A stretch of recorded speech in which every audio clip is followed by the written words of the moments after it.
Hi everyone, in this video we will explain what is lesson planning.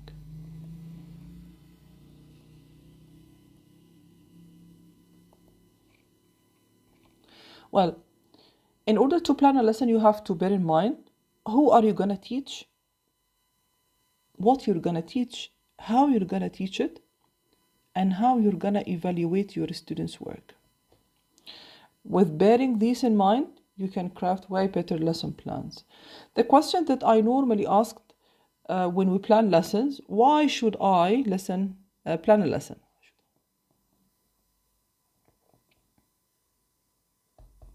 Well, let's say that lesson planning is a good documentation for many reasons.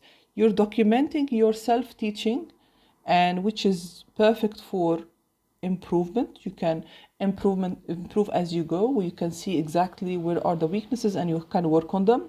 Especially there is a part in the lesson plan where you have to talk about the points of action that you can take or work on. And also it is good for the management in case they want to inspect on you, so they can see that you are doing an effort, you have planned a lesson and you want to execute it inside the classroom. And also it is good for any substitute teacher to take your place, so they can find a whole lesson plan to execute in class while you're absent. So documentation is quite important, so please don't discard your lesson plans. Keep them in a file where you can refer to them from time to time.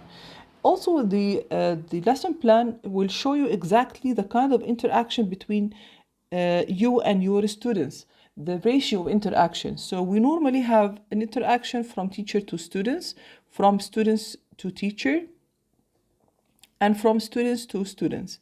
In order to have a good lesson plan or to design a student-centered lesson plan, we have to increase the S as much as we can and decrease the use of T.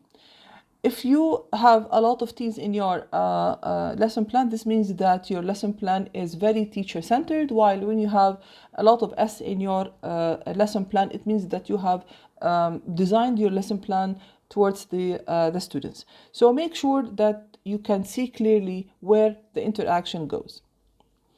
Also, your lesson plan is a reminder. It reminds you of everything. It reminds you of the material you're gonna bring in to the class, the material, the handouts,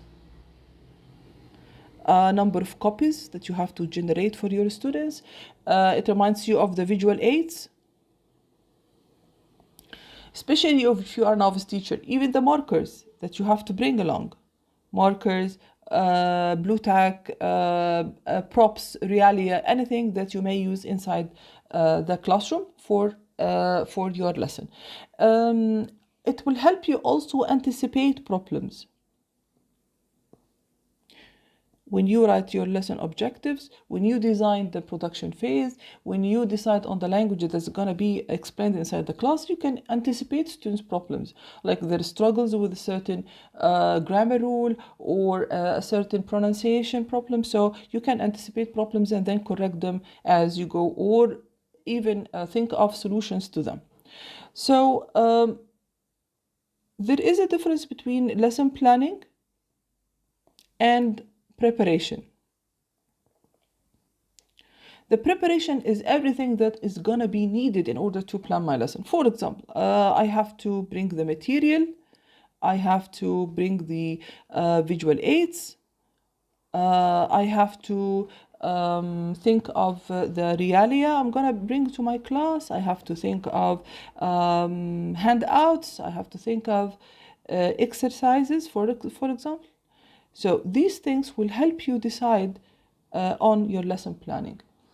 So when I say lesson planning, I mean everything. I mean everything. Like how you're gonna greet your students, how you're gonna generate interest in the topic, how you will interest in the topic, how you're gonna give feedback, whether one-to-one or whole class feedback, how you're gonna ask ICQs, the grammar rule that you'll explain. So this is planning. So let's say that preparation is bringing the hard material and preparing stuff in order to start studying. It's the same thing. When you prepare your coffee, when you bring your laptop, when you charge your mobile, and then you start studying. So preparation is different than planning.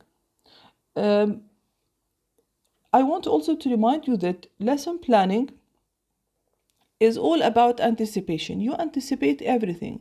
Anticipate everything is gonna anticipation. Anticipate everything is gonna happen inside the classroom.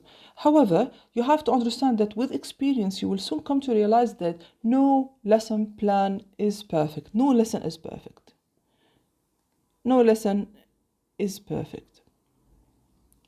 Unexpected matters happen, like for example early dismissal of students, or for example students are pulled out of the class in order to participate in a play or an event inside the classroom.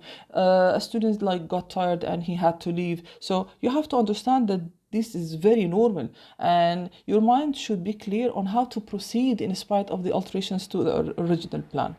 Another thing, one of the most important concepts of lesson planning for new teachers especially is to teach to the needs of the students. Of your students.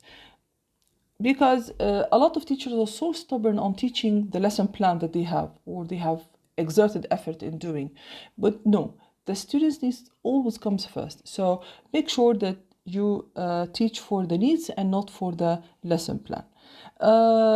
Quick recap of what we have covered in this video. Number one, your lesson plan is a documentation for the management, or in case you have class supervisors to observe you or so.